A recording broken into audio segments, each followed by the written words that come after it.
On the 7th of December, 1941, hours after the last bomb fell on Pearl Harbor, a crippled Japanese fighter plane came down on a beach on Niihau, a 70-square-mile Hawaiian island one family had owned since 1864 and sealed against the outside world since 1915.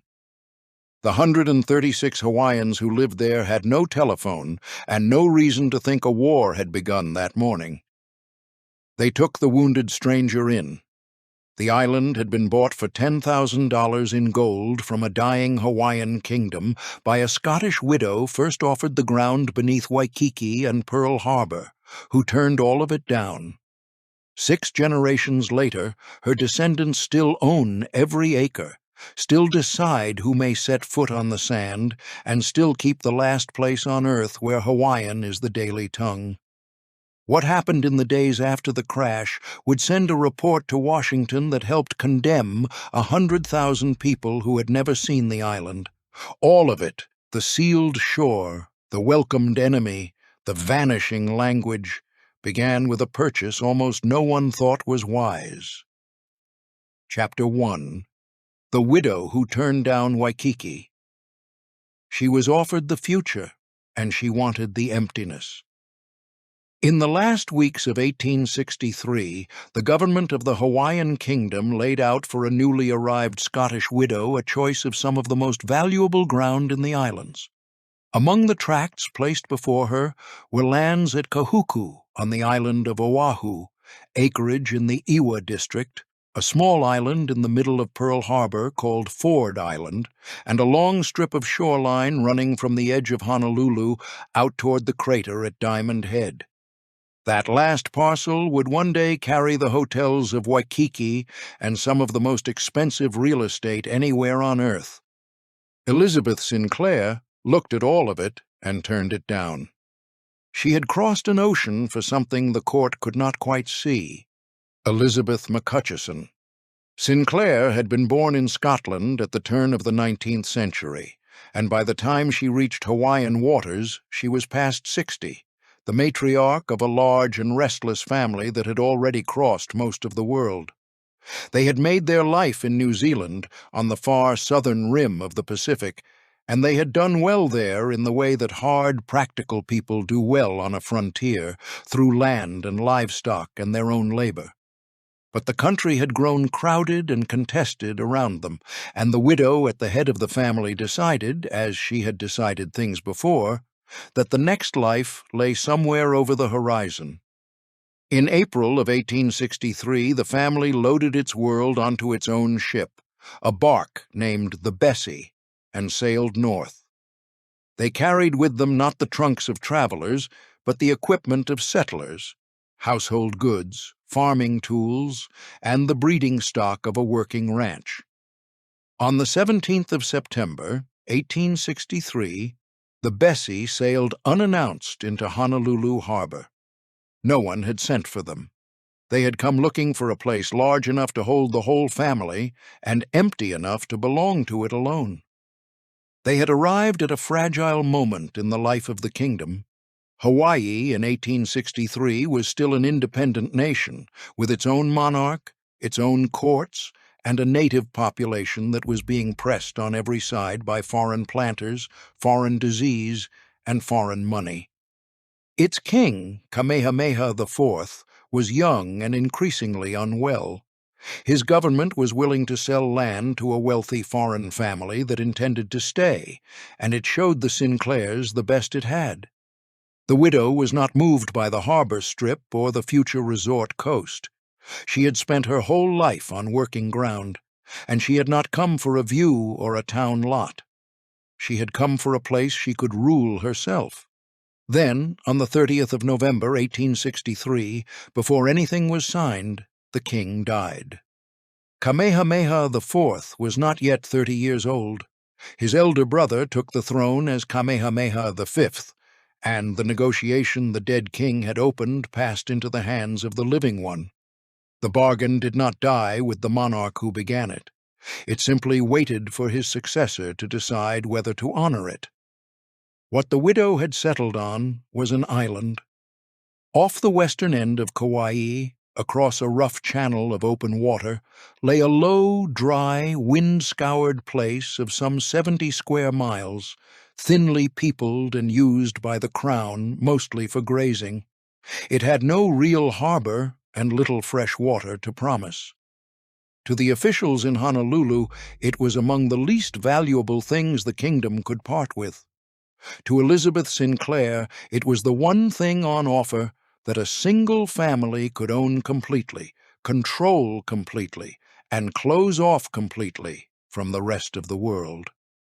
The very features that made it worthless to the court, its isolation, its dryness, its distance from everything, were the features she meant to buy.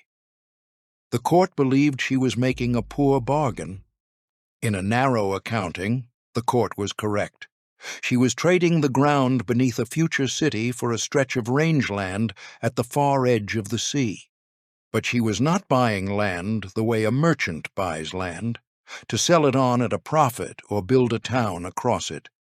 She was buying a boundary, a line around a world she could keep, and the price the kingdom would finally name for that boundary, and the sheet of paper that would seal it, would bind her descendants to that one island for the next 160 years. Chapter 2. The king sold the island out from under its people. The people who would be most changed by the sale were never in the room. On the 20th of January, 1864, the transaction the dead king had begun was completed by the living one. Kamehameha V conveyed the entire island of Niihau to the Sinclair family, and the deed was recorded soon after as Royal Patent number 2944, dated the 23rd of February, 1864. The price was $10,000 in gold. The buyers of record were not the widow herself, but her two sons, Francis and James Sinclair, in whose names the island was taken, and living on that island, on the day it changed hands, was a community of native Hawaiians, whose homes, whose grazing, and whose futures had just been transferred in full to a family they had never met, for a sum they would never see. Consider what $10,000 in gold had bought: 70 square miles of land, some 45,000 acres of it, an entire island lying about 17.5 miles off the western coast of Kauai, across the open water of the Kalakahi Channel, a single dry ridge rising a little over 1,200 feet above the sea. Every beach, every pasture, every spring, every dwelling, and every person who lived in them.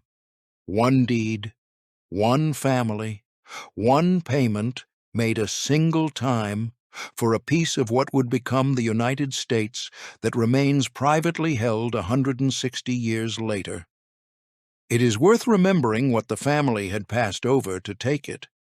The kingdom had offered the Sinclairs land at Kahuku in the Iwa district, on Ford Island in Pearl Harbor, and along the shore that became Waikiki. Any one of those parcels would, within 2 generations, be worth many times the whole of Niihau. Ford Island would become a naval air station and sit at the very center of the attack that opened the Pacific War. The Honolulu shoreline would become one of the most valuable tourist coasts on the planet. The widow had looked at the future value of all of it and chosen instead the one property whose worth to her lay precisely in the fact that no one else wanted it. For the Hawaiian kingdom, the sale was a small entry in a long ledger of land passing out of native hands. The Crown in the 1860s was selling and leasing ground across the islands to foreigners who had the cash it increasingly needed, and a dry grazing island at the western edge of the chain was among the easier things to let go. For the Sinclairs, the same sheet of paper was a founding charter. It did not merely convey acreage, it conveyed something close to sovereignty: the right to decide who lived on the island, who worked it, who visited it, and who was turned back at the water's edge. In practice, the deed made a single household into the government of a place.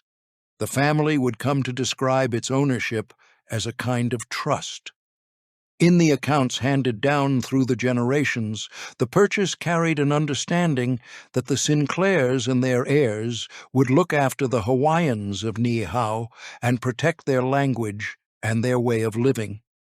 Whether that understanding was ever a written condition of the sale or only a promise spoken between a widow and a king is not clear from the record, and the family has guarded the island's papers as closely as it has guarded its beaches. What is clear is the shape the promise would take across the century that followed. The protection of the island's people and the exclusion of everyone else would slowly become the same act, impossible to tell apart. In 1864, all of that was still ahead. First, the family had to make the island pay for itself, and to a household of settlers who had crossed 2 oceans with their breeding stock in the hold, an empty island of 45,000 acres was not a kingdom to be admired from a distance. It was a ranch waiting to be built, and a labor force that came with the land. Chapter 3. A Kingdom Fenced for Sheep. The first thing a private kingdom needs is a product, and the island's was wool. The family had not crossed 2 oceans to admire a view.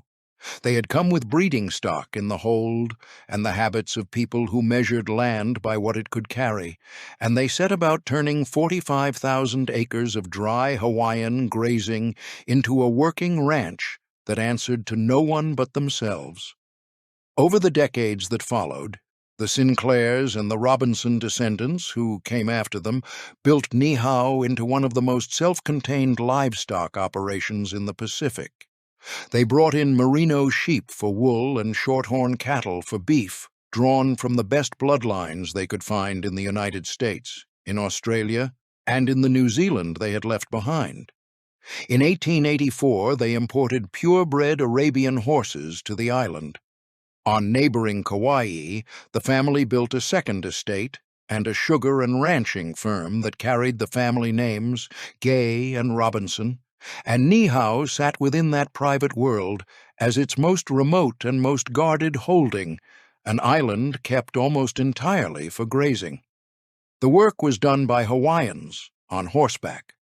The paniolo, the Hawaiian cowboys or ranch hands, mustered the sheep and cattle across the open country the way their fathers had, and the island moved at the pace of a horse because there was nothing else to move it. There were no paved roads because there were no automobiles that needed them.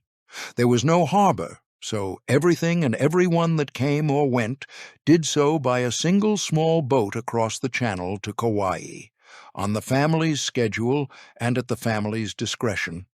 The island had one door to the world, and the family held the key.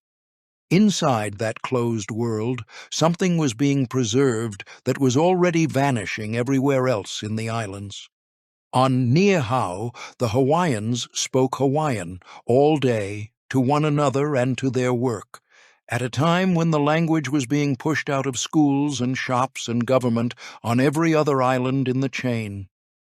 On the beaches, the women gathered the tiny, fragile shells that wash up on Niihau's shore and strung them into lei by hand, a craft passed daughter to daughter that existed almost nowhere else. On Sundays there was church in Hawaiian.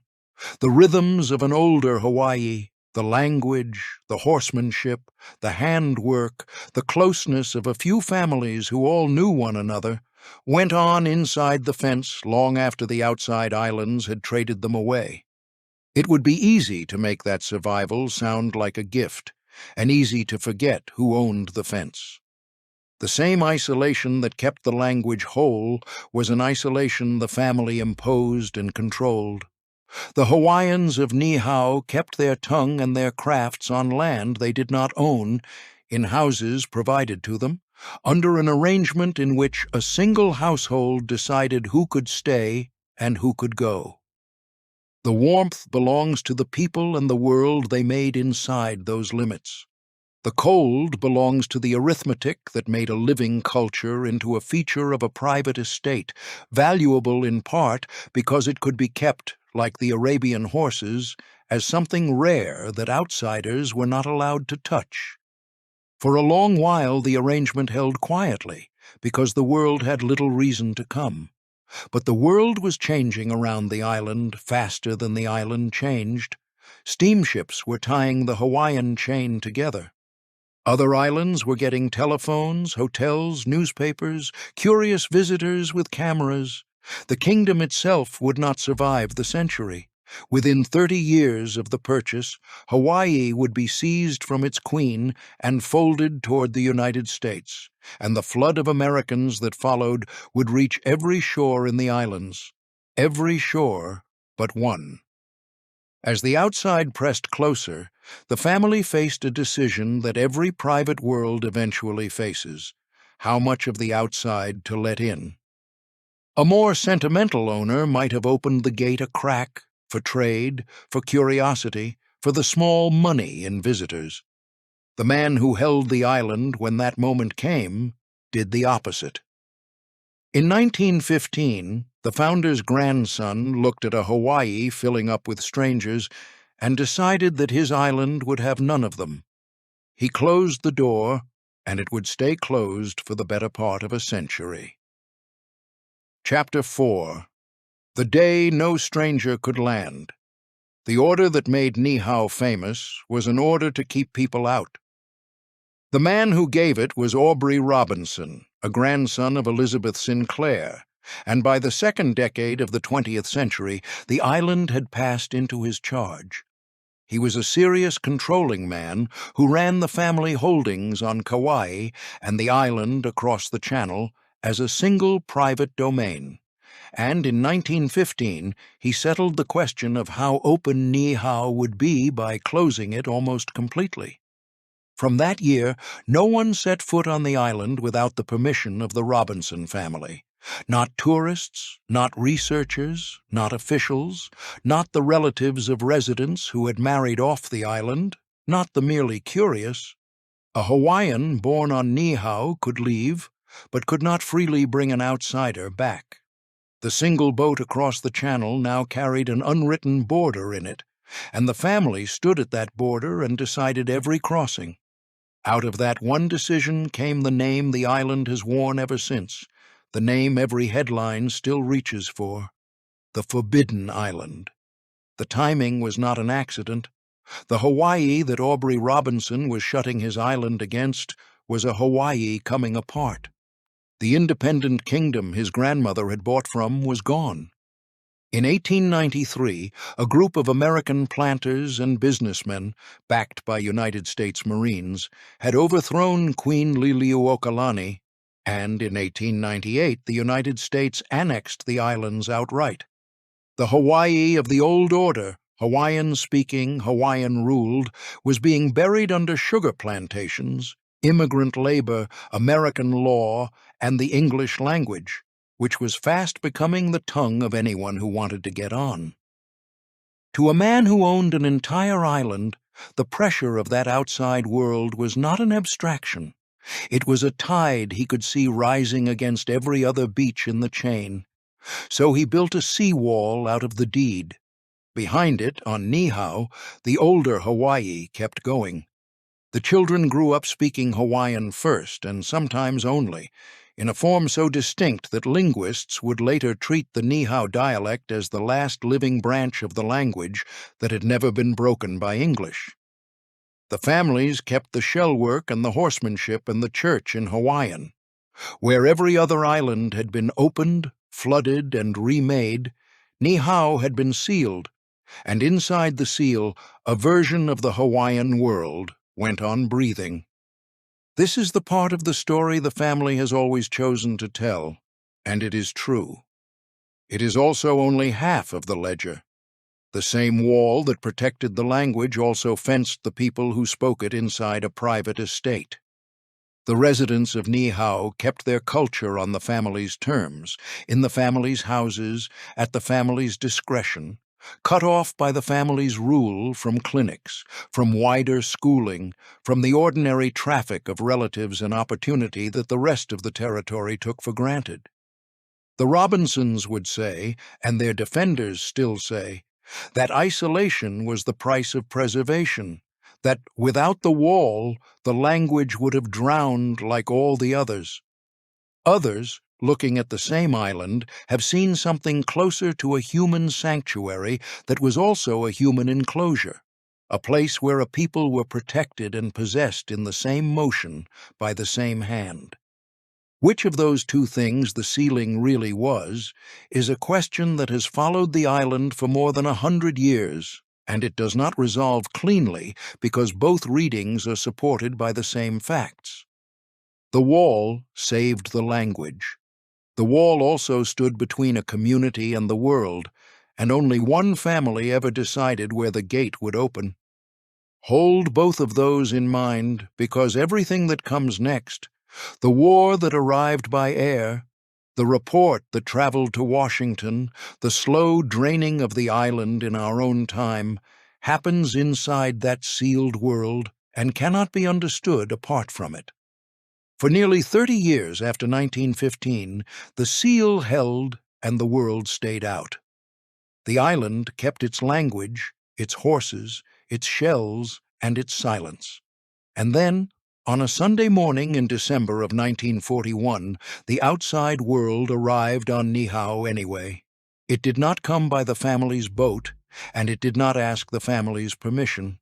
It fell out of the sky. Chapter 5. A people owned with the land. Before the plane, look at the world it was about to fall into. By the late 1930s, daily life on Niihau ran on terms that had scarcely changed since the widow's ship first crossed the channel. There was no electricity on the island. There were no automobiles, because there were no roads for them and no fuel to run them. There was no telephone and no reliable way to reach the outside at all, except the family's boat and, on a clear night, the far lights of Kauai. Water was caught from the rain. Light came from kerosene and from the sun. People traveled as they always had, on foot and on horseback, across an island that a strong rider could cross in a morning. Into that quiet, the arrangement of ownership reached down to the smallest details of a life. The Hawaiians of Niihau lived in houses the Robinson family owned. They worked the family's sheep and cattle for the family's wages. What they could buy, they bought from the family. The island, by long custom, allowed no liquor and no idleness, encouraged church and marriage and work, and kept the Hawaiian language and the old ways alive with a care that was genuine and also proprietary. A resident who displeased the family, or simply wished to bring the outside world too close, held no deed, no lease, and no vote over any of it. The land was not theirs, in a sense that the modern mind flinches from, but the record makes plain, neither, in the end, were their choices entirely their own. It produced something that looked from a distance like a paradise, and up close like a paternalism so total it has no clean modern name. The people of Niihau were, by most accounts, healthy, fed, housed, and spared the worst poverty and dislocation that fell on Hawaiians elsewhere as their world was sold out from under them. They were also, in a plain sense, kept. The family protected them, and the family possessed the conditions of their lives. And on Niihau, those two facts were never separate things. The good was real. So was the cage. The island offers no way to take one without the other. It is worth stopping on that, because it is the hardest knot in the whole story, and I would honestly like to know how you weigh it. Set the two readings side by side. On one side, a family used its wealth and its wall to shelter a Hawaiian language and a Hawaiian way of living that were being crushed everywhere else, and the proof is that both survive on Niihau today and nowhere else. On the other side, a single household held a whole community inside a private estate, decided who its people could see and where they could go, and preserved their culture the way a collector preserves a rare and fragile thing behind glass, admired and not free. If your own family ever kept a language or a faith alive against a rising tide, you may lean one way. If your family was ever owned in any sense by the people who claimed to protect it, you may lean the other. The island has never settled the question, and neither, I suspect, will the comments. What is not in question is how completely that world was cut off from every other, and isolation, the thing that had protected Niihau for a quarter of a century, has a second face that no one on the island had ever had reason to see. A place that the world cannot reach is also a place that cannot call for help. There was no garrison on Niihau, no radio station, no telephone line, no soldier, no policeman. The nearest authority of any kind sat across the channel on Kauai, and the family boat that connected them ran on a schedule of days, not hours. For decades, that had simply meant peace. It had never once meant danger, because nothing dangerous had ever come. On the morning of the 7th of December, 1941, something dangerous came. While the island kept its ordinary Sunday, went to its church, and spoke its old language under a bright Pacific sky, 200 miles to the southeast, the harbor at Pearl was on fire, and the United States was entering the deadliest war in its history. Niihau did not know. It had no way to know.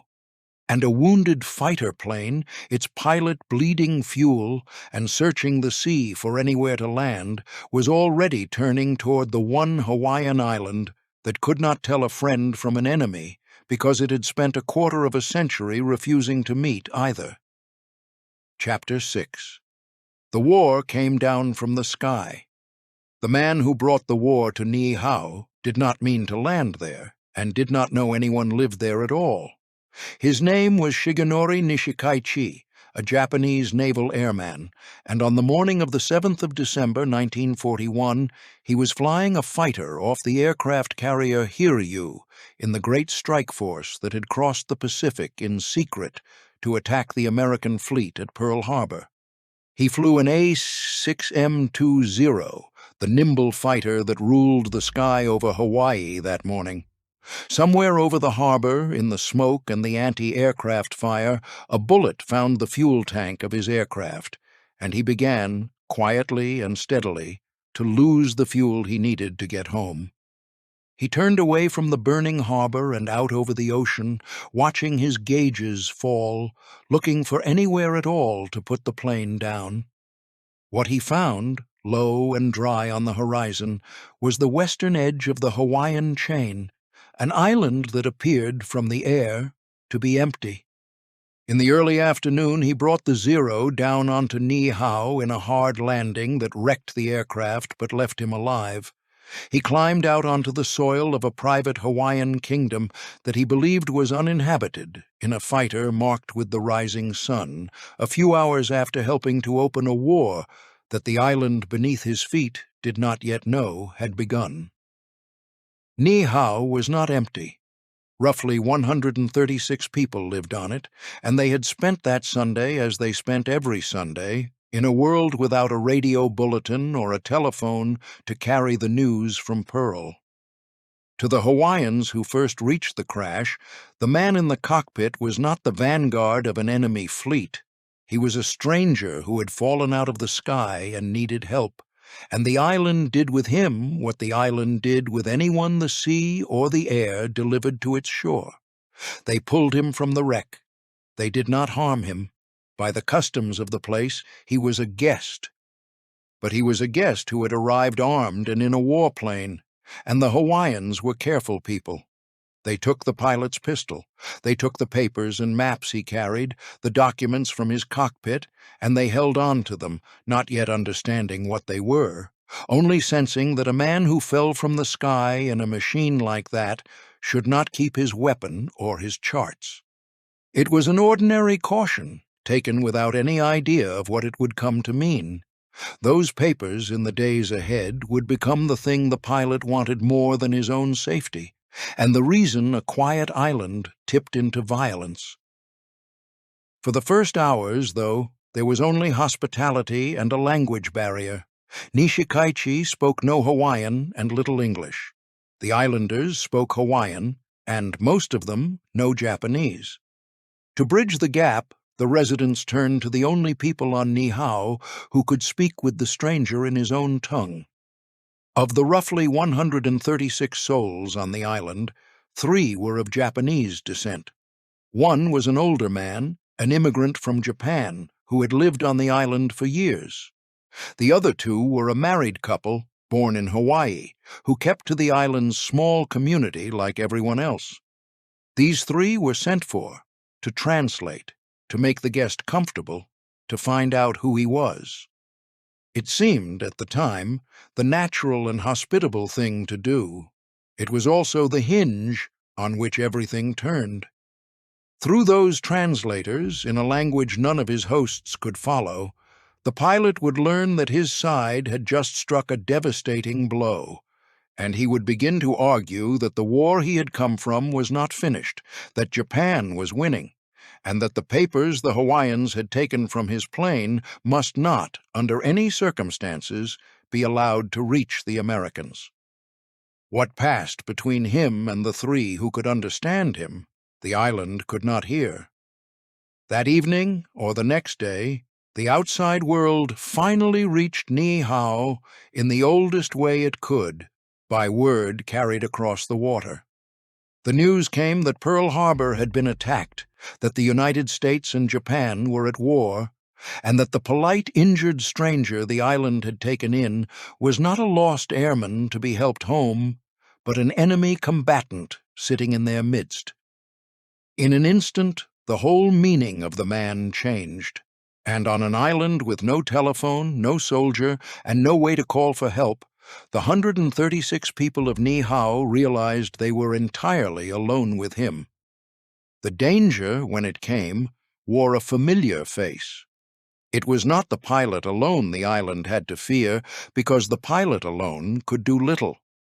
He was one injured man who could not speak the language, on an island where everyone knew everyone, and the sea was the only way off. What changed the arithmetic was that the stranger found, among the people who had taken him in, 3 who could understand him, and at least 1 who chose his side. The 3 residents of Japanese descent had been sent for as translators and hosts, in good faith, before anyone knew there was a war. The eldest was Ishimatsu Shintani, a first-generation immigrant from Japan who had lived quietly on Niihau for years, married into the community, and belonged to it. The other 2 were a married couple born in the islands, American by birth, Yoshio Harada and his wife Irene Harada. On the morning the pilot fell, all 3 were simply Niihau residents. By the end of the week, their names would travel to Washington, and the choices they made in a few frightened days would be read as an omen about 100,000 strangers. At first, the pressure fell on Shintani. The pilot, now understanding that his side had attacked and that the papers taken from his plane could betray the fleet, wanted those documents back above all else, and he leaned on the older man to retrieve them. Shintani went to the Hawaiian who held the papers and tried, awkwardly, to get them, offering money, then pleading. He was refused. Frightened and ashamed, he backed away from the whole affair and vanished into the far side of the island, wanting no part of what was coming. His was the choice of a man who would not betray his neighbors and could not defy the pilot, and so did nothing, and ran. The Haradas chose differently. Yoshio Harada, for reasons that died with him and have been argued over ever since, threw in with the pilot. He helped Nishikaichi get free of the loose guard the island had kept on him. He helped him get to a weapon. Together the 2 men armed themselves, and a lost airman who had been a helpless guest on Sunday became, by the middle of the week, one half of an armed pair holding a village of unarmed Hawaiians at gunpoint. They seized what firearms the settlement had.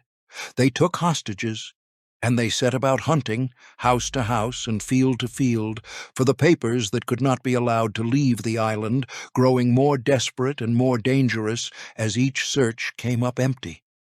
For an island that had sealed itself against the world precisely so that nothing like this could ever reach it, the reversal was total. The wall that Aubrey Robinson had built in 1915 had kept every stranger out for a generation, and now it kept the strangers in. There was no telephone to call Kauai. There was no soldier to send. The family boat was not due. The people of Niihau, who had been protected from the century by their isolation, discovered that isolation had simply left them alone with an enemy pilot and a neighbor who had turned, with no help coming and no way to summon it. This is the point in the story where most retellings reach for the word incident, as though what happened on Niihau were a footnote to the great battle 200 miles away. It was not a footnote to the people living it. It was 5 days under the gun on an island the size of a small city, cut off from every authority on earth. If you find yourself gripped by the kind of history that never makes the headline version, the story happening at the edge of the famous story, that is exactly the ground this channel works, and following along is the simplest way to keep these accounts coming. Now, back to the island, and to the man who decided the standoff would not end with his neighbors on their knees. Because the Hawaiians of Niihau did not stay on their knees. As the days wore on and the searches turned uglier, the residents began, quietly, to organize. Some slipped away to try to signal Kauai. Others watched the pilot and Harada, marked their habits, and waited. Among them was a powerfully built man in his 40s who had been pressed into service helping the pair, made to fetch and carry and look for the papers, all the while measuring the 2 armed men and the single pistol between them. He had a wife with him. He had watched the island he belonged to be turned into a hostage, and he had come to a decision that the standoff would end, one way or another, the next time the pilot raised that gun. What he was about to do would leave him shot through the body 3 times and would put a name from Niihau into the record of the war. Chapter 8. The Night the Island Fought Back. The man who ended it was named Benehakaka Kanahele, called Ben by everyone on the island, and his wife, who stood beside him through the worst of it, was Kealoha Kanahele, called Ella. Ben Kanahele was a Niihau ranch hand, big and strong from a life of hard work, and in the last days of the standoff the pilot and Yoshio Harada had forced him to help them, sending him out again and again to search for the papers that were never found. Each time he came back empty-handed, the danger rose. A man hunting for something that does not turn up eventually stops believing the papers cannot be found, and starts to believe they are being hidden. By the 6th day, the 2 armed men were desperate. The papers were still missing, the island was still cut off, and the pilot had begun to threaten that if the documents did not appear, the killing would start. Ben Kanahele had watched the situation curdle from hostage-taking to open threats of murder, and he understood, in the plain way that people under a gun come to understand things, that waiting was no longer safer than acting. He had also spent days close to the 2 men, and he had learned the single most important fact available to him. There was 1 pistol and only so many rounds in it. When the moment came and the pilot raised the gun, Ben Kanahele went straight at him. Nishikaichi fired, and the shots found their mark. He shot Ben Kanahele 3 times, in the groin, in the stomach, and in the upper leg. And Ben Kanahele did not go down. Shot through the body, bleeding, he closed the distance, took hold of the pilot, lifted him, and hurled him against a stone wall. As the stunned airman lay against the rock, Elekanahele picked up a stone and crushed his skull, and the man who had fallen out of the Pearl Harbor sky was dead. Seeing it end, Yoshio Harada turned the gun on himself and took his own life.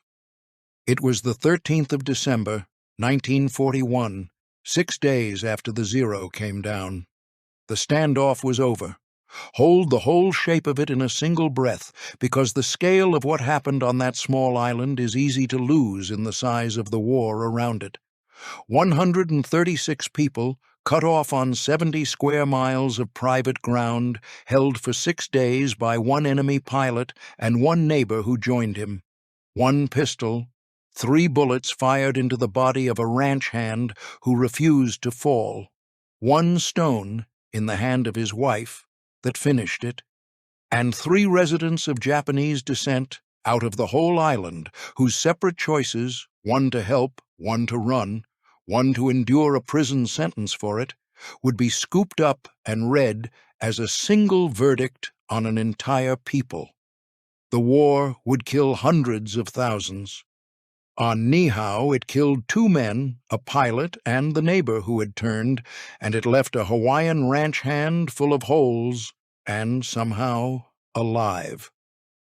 Ben Kanahele survived his wounds. For walking into that gun, he would later be decorated by the American government, honored for the raw courage of an unarmed man who took 3 bullets and still won. And here, at the bloody end of it, the story asks the question it has been building toward, the one I would genuinely like your read on. Set aside the pilot, who was a combatant doing a combatant's work. Look at the 3 residents of Japanese descent. Were they traitors, as a frightened wartime country decided almost at once? 3 people who showed their true allegiance the moment the enemy arrived? Or were they 3 ordinary human beings, born mostly on American soil, caught with no warning between an armed man of their ancestral country and a community of their neighbors? And did the older man's flight and the wife's long silence look far more like terror than treason? One of them ran rather than betray the island. One of them would spend years in a cell. Weigh it honestly, because a Navy officer 200 miles away was about to weigh it too, and he would not be nearly so careful.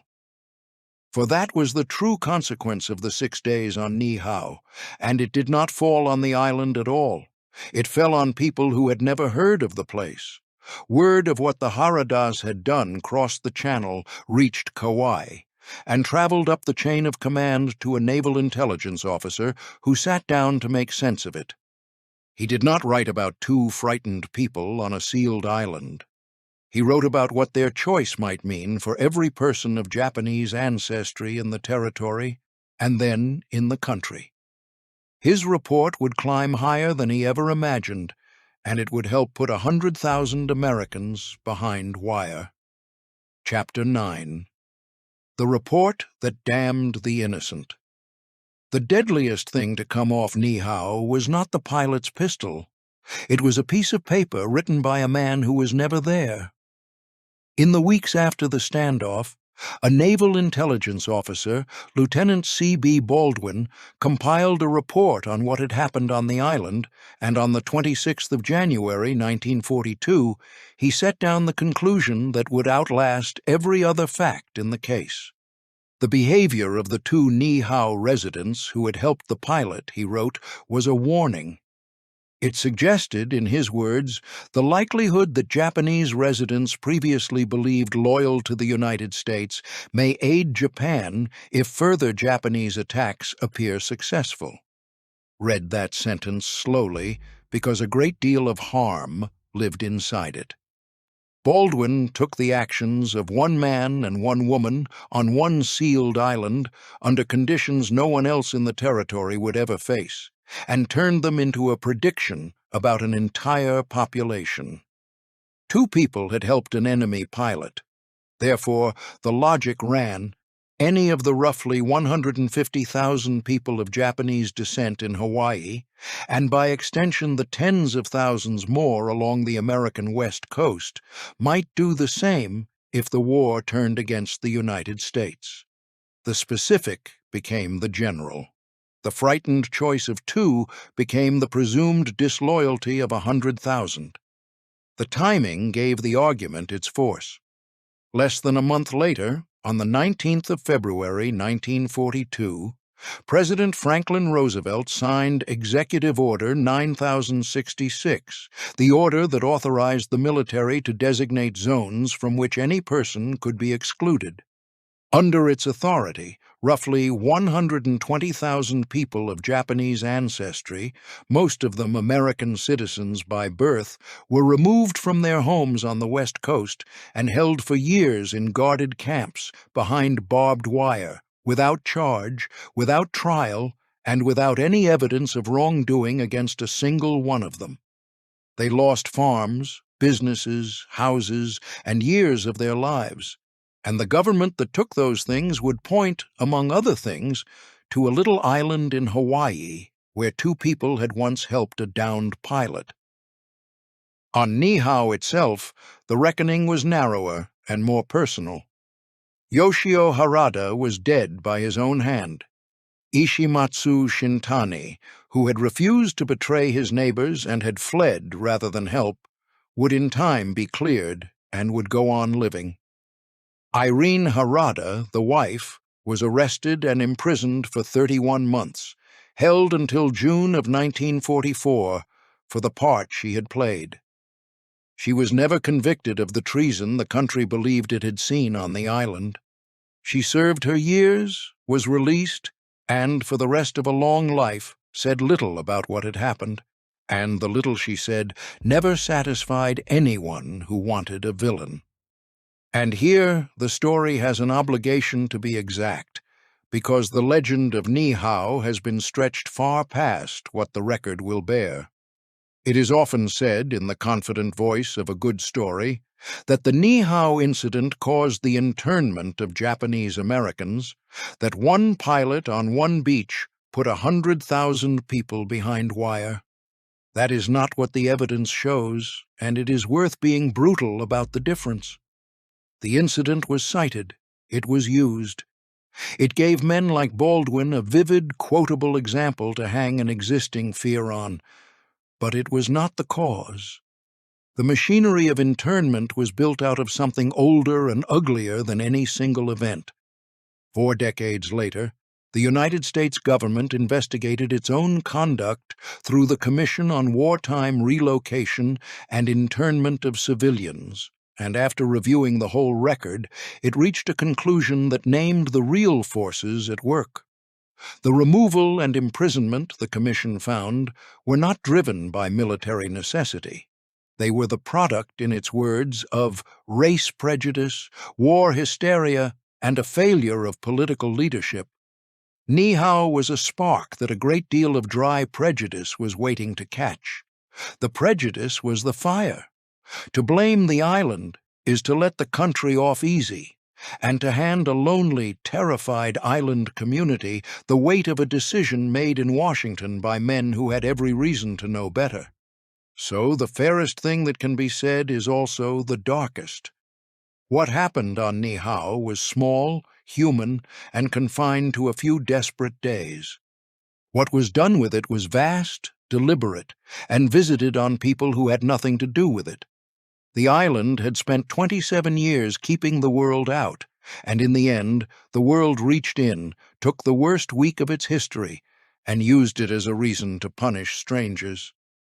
After that, mercifully, Niihau slipped back out of the headlines and into its silence. But the world it slipped back into was already beginning to change, and the old kingdom of sheep and wool was living on borrowed time. Chapter 10.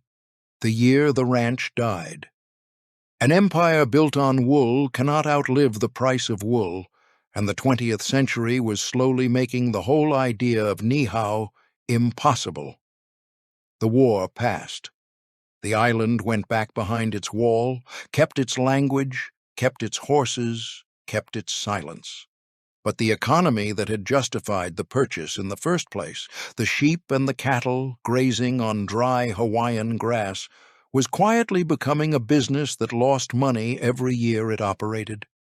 The arithmetic that had once favored a self-contained island now worked against it. Wool and beef from a remote island with no harbor, moved by boat across a channel, could not compete with the industrial agriculture of the mainland and the wider world. Everything the island needed had to be carried in. Everything it sold had to be carried out. The very isolation that preserved the culture made the ranch a poor competitor, and the family that owned the whole enterprise was, by the second half of the century, subsidizing a way of life that no longer paid for itself. For a while, the family looked for other ways to make the island earn its keep without breaking the seal that defined it. In the mid-1980s, they began allowing a small number of helicopter tours to touch down on Niihau, carefully controlled, keeping visitors away from the village and the residents, letting a few outsiders glimpse the beaches for a fee. In the early 1990s, they added guided hunting safaris, letting paying sportsmen come after the wild boar and the feral sheep that ranged the island, again on tight terms. Again, for money, the ranch could no longer make from wool. These were the compromises of an owner trying to keep a costly kingdom solvent, opening the gate by inches to the same outside world the family had spent 70 years keeping out.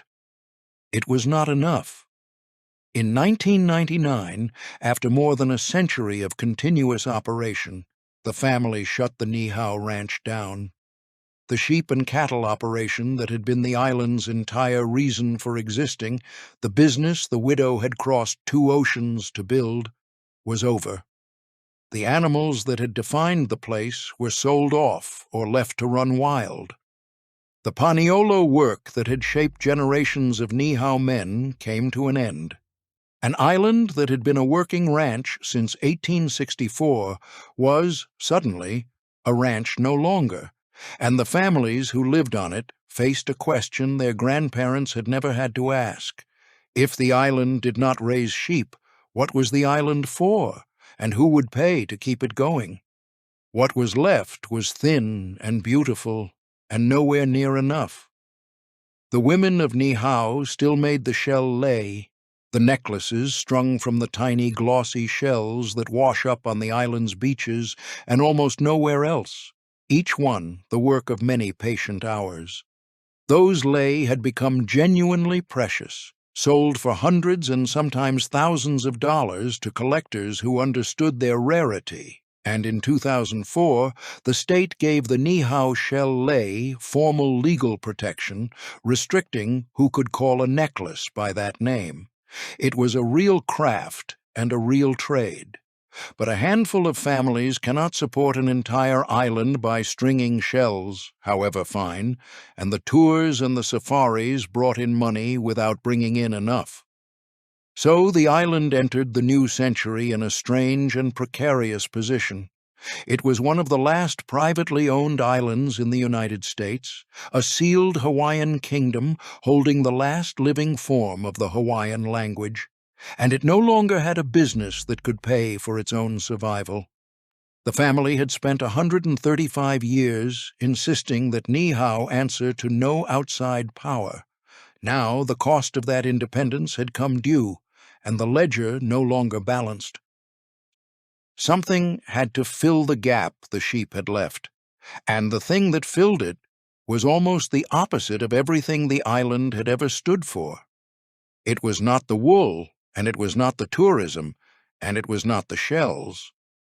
What would come to pay most of the island's bills was a customer the widow could never have imagined, and the ceiling owner would likely have turned away at the water's edge. The most private ground in America was about to take on the most public tenant in America. The United States military was coming to Niihau, and it was going to become the landlord of the Forbidden Island. Chapter 11. A Private Kingdom on a Military Leash.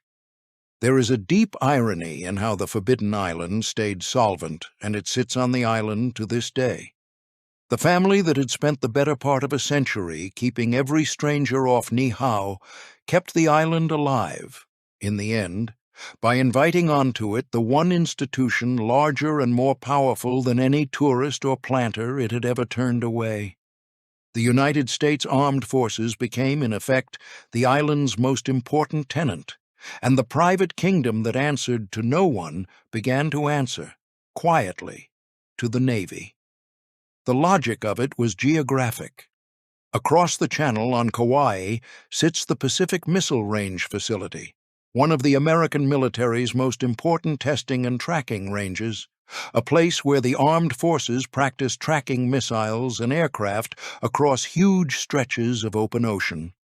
Niihau, empty, private, and perfectly positioned at the western edge of that range, was ideal ground for the unmanned equipment that supports that work. So the Navy established a presence on the island, high on its ground, and began paying the Robinson family for access to the one thing the family had always had in abundance and always refused to share, the island itself. The money mattered enormously, because by then there was little else. In the years after the ranch closed, that Navy relationship came to supply the great majority of the island's income, by most accounts, something on the order of 80% of what Niihau takes in. Set that figure against the whole history of the place, and the reversal is almost hard to believe.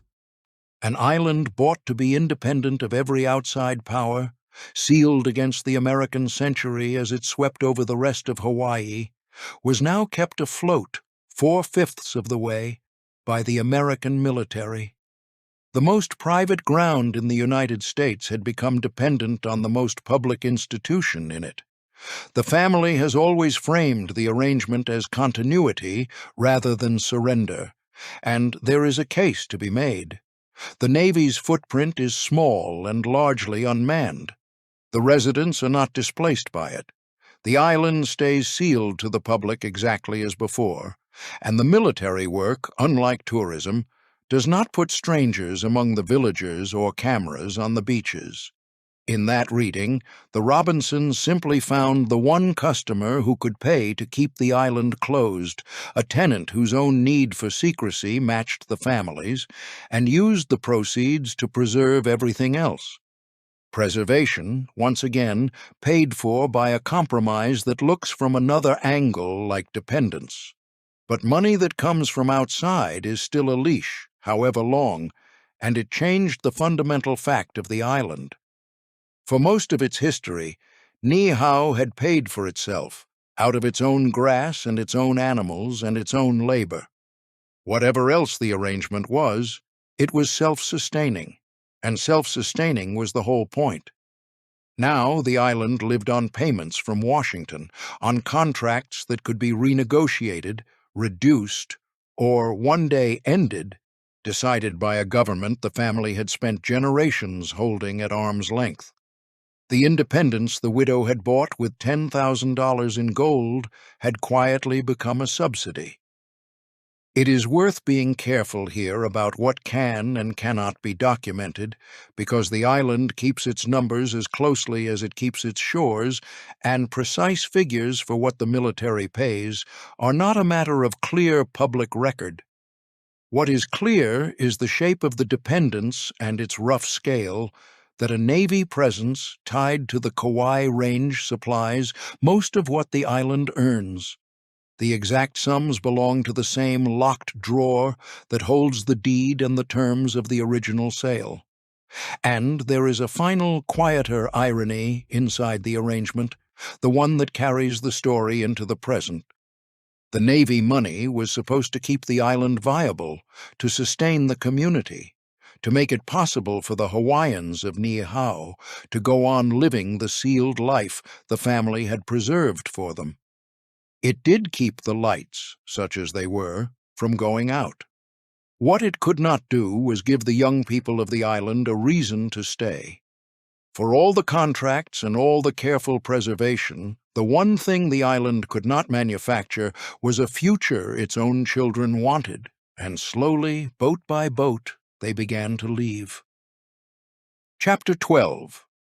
The people begin to leave.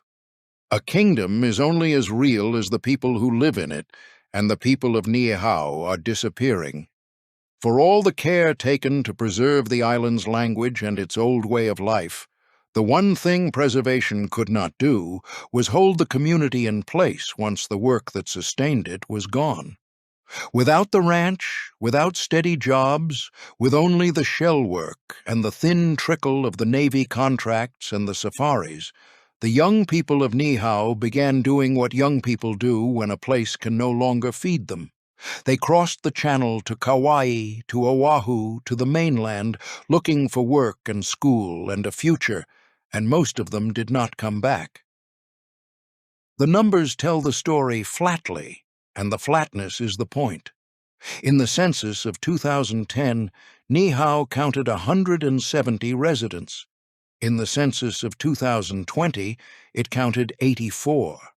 In 10 years, the recorded population of the island had fallen by half. Some who know the island say even the census figure is generous, and that the number of people who actually live on Niihau year-round now runs somewhere between 35 and 50.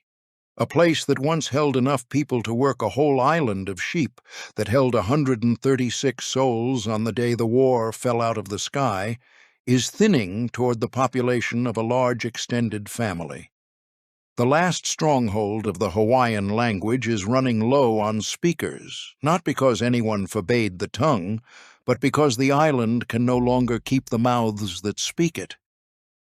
And even as the island empties, the cost of holding it climbs. In recent years, the county that governs Niihau reassessed the private island and sent the family a tax bill that reflected its paper value. The property taxes on Niihau, which had stood at around $32,000 in 2020, jumped to roughly $130,000 the following year, a fourfold rise in a single step on an island the assessors valued at some $88 million. The family that had paid $10,000 in gold for the whole island in 1864 now faced an annual tax bill more than a dozen times that original purchase price, on a property that earns almost nothing and loses population every year. The county, after debate, eventually granted Niihau relief, settling on a flat annual rate of around $40,000 in late 2022, an acknowledgement that taxing a depopulating private island at resort valuations made little sense. But the episode exposed the deeper trap the family is caught in. On paper, Niihau is worth a fortune, tens of millions of dollars of Hawaiian island. In practice, it is a money-losing responsibility that cannot be sold without breaking the very promise that justifies owning it, cannot be developed without destroying what makes it singular, and cannot be kept without steady infusions of cash from a family whose other holdings must carry the weight. An asset worth $88 million that drains money every year is not wealth in any ordinary sense. It is an inheritance that behaves like a debt. Through all of it, the family has kept its century-old habit of silence. Asked to explain the island's finances, its future, its intentions, the Robinsons mostly decline. When reporters have come with questions about the tax fight and the island's fate, the answer, more often than not, has been no comment. The same closed door the family has presented to the outside world since 1915, now guarding a balance sheet instead of a beach. But silence does not stop a clock. Whatever the family says or does not say, the arithmetic of Niihau points one direction. The population falls. The costs rise. The economy that once justified the whole enterprise is gone, replaced by a subsidy and a craft and a trickle of tourism that together do not add up to a self-sustaining island. And the men who hold the deed, the sixth generation of Eliza Sinclair's line, are not young. The question the island has always managed to defer, the question every private kingdom must eventually answer, is no longer far off. It is a single generation away. What happens to the forbidden island, to its language, its people, and its locked drawer of secrets, when the last two men who own it are gone. Chapter 13. The Last Owners of a Hawaiian Kingdom. The island now rests in the hands of two brothers. Bruce Robinson and Keith Robinson are among the last of Eliza Sinclair's descendants to hold the island, the latest in the unbroken line of the Scottish widow who sailed into Honolulu harbor uninvited in 1863 and walked away with an island. Between them they hold what she bought, 70 square miles of Hawaii, every beach and pasture and spring of it, and the small, dwindling community of Hawaiians who still speak the oldest form of the language on its shores. They are private men, guarded like all their line, more comfortable with the island's silence than with any account of it. And they are not young. They have carried the family burden in their own ways. Keith Robinson is known as a botanist, a keeper of rare native Hawaiian plants, tending on the family's Kauai lands species that have vanished nearly everywhere else, which is its own kind of preservation, the same instinct that kept the language turned toward the flora. Bruce Robinson has managed the island and its affairs, the Navy relationship, the tax fight, the safaris, the closed gate. Together they have done what their fathers and grandfathers did, which is to hold the line, to keep the island sealed, to keep the language alive by keeping the world out, and to say as little as possible about any of it.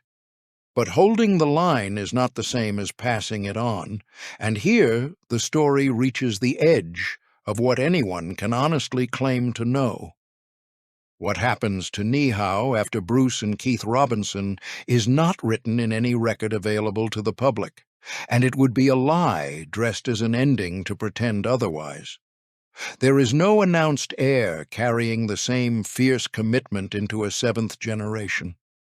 There is no public trust or plan that guarantees the island stays as it is. There is only an aging pair of brothers, a depopulating island, a mounting cost, and a promise made across 160 years that grows harder to keep with each one that passes. The island that has outlasted a kingdom, a world war, and the whole American century may face its real reckoning, not from any enemy, but from simple arithmetic and the passage of time. And that leaves the hardest question of all, the one the whole story has been circling, and it is genuinely yours to answer as much as anyone's.